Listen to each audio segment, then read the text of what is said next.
সবাই কেমন আছো? আশা করছি সবাই ভালো আছো। দেখো, আজ আমাদের পাতকুয়া খোলা হলো।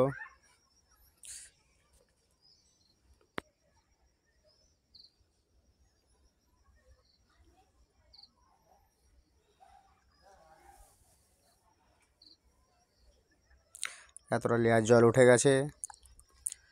এটা 25 ফুটের পাতকুয়া।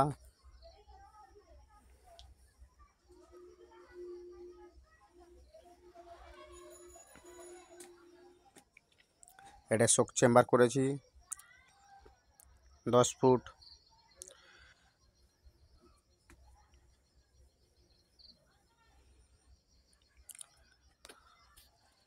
দেখো, এটা আমার বাড়ির পরিবেশ।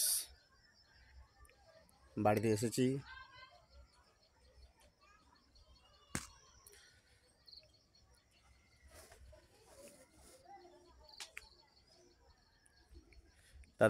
কাদের কাদের গ্রাম্য পরিবেশ ভালো লাগে, পছন্দ করো, কমেন্ট করে জানাও।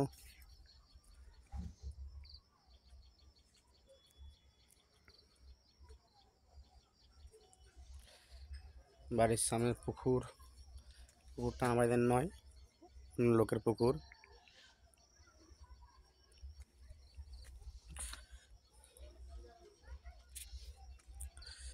চেম্বারটা খুলে গেল আজকেই,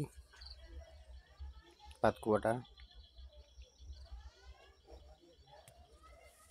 বলো কেমন হয়েছে, কমেন্ট করে জানাও। হাই।